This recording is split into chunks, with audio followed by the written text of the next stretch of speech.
Shalom, selamat siang untuk kita semua.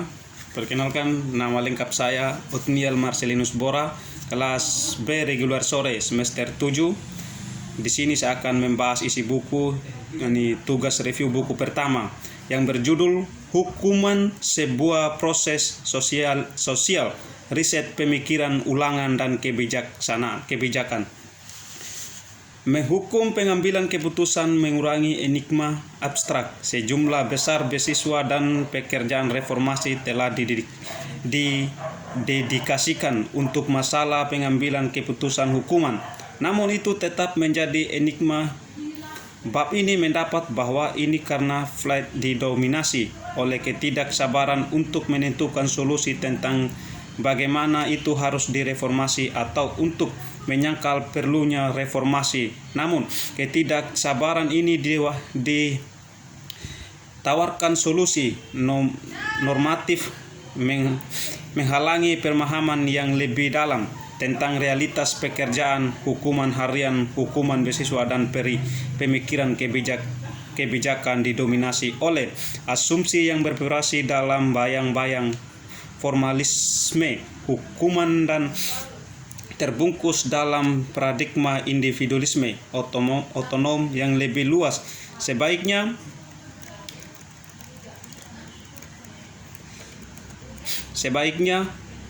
dalam paradigma individualisme otonom yang lebih luas, sebaiknya merekonseptualisasi hukuman sebagai proses sosial memungkinkan lebih dalam spiritualisasi pengambilan keputusan sehingga menawarkan dasar yang lebih kokoh kemungkinan reformasi.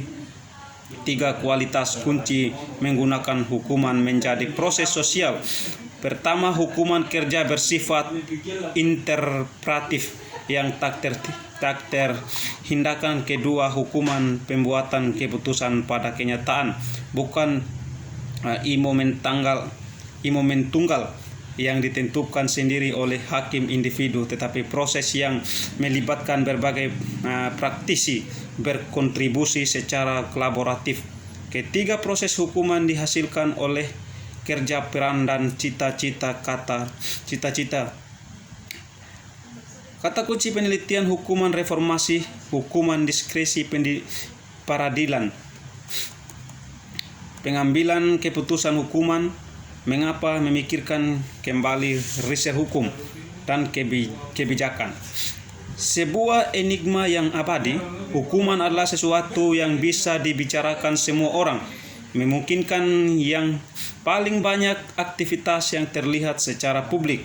Dalam hukuman realitas sehari-hari, paradigma pidana latihan diarahkan kepada hukuman bentuk pengambilan keputusan hukuman mempengaruhi arah praktik peradilan pidana dan akibatnya publik pengeluaran. Misalnya dalam kepolisian, penuntusan, penyediaan bantuan hukum, penggunaan penjara, hukuman komunitas, dan lain-lain.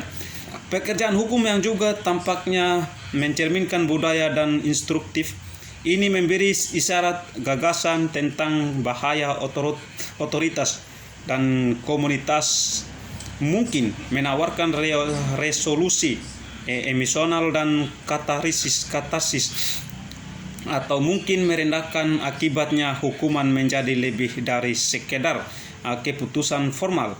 Kasus langsung ini adalah rutinitas harian pemberian sekedar keputusan formal. Kasus langsung ini adalah rutinitas harian pemberian sanksi dan kelembagaan praktek yang paling banyak menciptakan kerangka makna tertentu. Hukuman adalah sesuatu yang setiap orang bisa rasakan dan memang begitu dalam arti yang layak untuk dibicarakan. Meskipun mereka mungkin langsung mengakuinya, sumber pengetahuan mereka meragukan. Misalnya Anderson et al. 2002, Putnam 2005, Roberts dan Howe meragukan. Misalnya Anderson, Roberts, Howe merangkul 2005 ini jauh dari sekedar teknis tetapi kondikator dari dorongan emosi dan makna sosial bersama. Meskipun banyak pekerjaan akademis, dia dimengerti peduli untuk melindunginya dari hukuman pekerjaan akademis populis yang kurang informasi. Hukuman populis yang kurang informasi memainkan peran penting fungsi demokrasi dalam memberikan kesempatan kepada orang untuk berdiskusi, bertukar pikiran, dan memperdebatkan pertanyaan tentang legitimasi dalam melakukan kekerasan yang sah. Jadi dalam arti tertentu, hukuman adalah hukum yang paling jelas dan mengundang perwakilan mungkin. Karena alasan ini, hukuman di banyak negara menjadi subjek dari program reformasi yang sangat besar atau setidaknya perdebatan tentang perlunya reformasi. Meskipun ada banyak sekali peristiwa dan kebijakan yang dikerjakan menghukum dan khususnya reformasinya menghukum pengambilan keputusan itu sendiri tetap misterius. Teknik dan gaya reformasi pengambilan keputusan itu sendiri tetap misterius.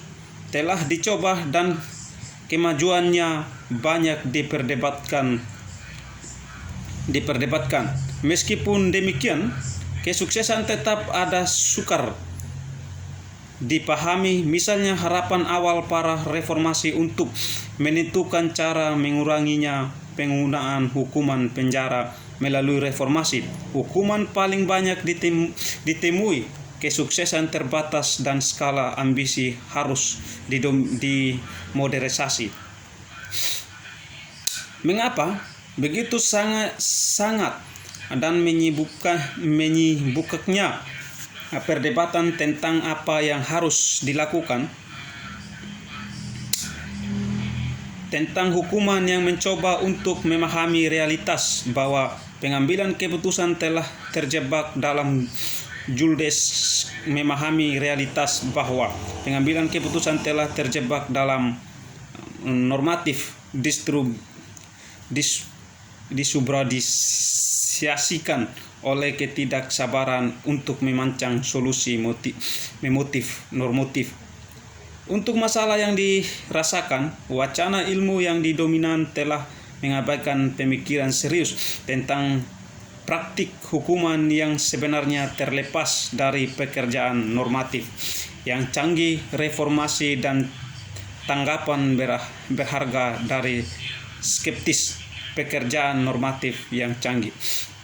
Pemahaman kita tentang bagaimana menjatuhkan hukuman pengambilan keputusan beroperasi masih belum berkembang. Penggambaran pengambilan keputusan dibayangkan melalui optik normatif, keyakinan tentang apa yang harus dilakukan atau yang lebih konservatif. Kasus belum selesai ironsinya dilakukan, atau yang lebih konservatif, kasus belum selesai irosinya, konsekuensi praktisnya adalah resep itu karena reformasi hanya dapat dilakukan pada landasan yang goyah. Bukan ini berpendapat bahwa inilah saatnya untuk memikirkan kembali bagaimana kita memahami dan mewakili pengambilan keputusan hukuman. Proses memahami dan mewakili sosial mengungkapkan hal itu. Individualisme otonom yang memiliki properti adalah kiasan sentral dari keduanya, reformasi dan konservatif. Pertama adalah kiasan sentral dari keduanya, reformasi dan konservatif progresif. Pertama ini mengungkap bagaimana kiasan ini diproduksi dalam konsep ilmiah, dan ini mengungkap bagaimana kiasan ini direproduksi dalam konsekuensi ilmiah dan kebijakan keputusan praktek yang menganggap hukuman adalah produk dari suatu agregat tindakan individu otonom. Kedua otonom imajiner ini, individualisme, diproyeksikan dan diproduksi oleh imajinasi yang lebih luas. Alam semesta terdiri dari hukuman terpisah. Hal-hal alam semesta dianggap terdiri dari etnis individu otonom, misalnya aturan faktor-faktor momen keputusan teknologi dan lain-lain. Sekian dan terima kasih.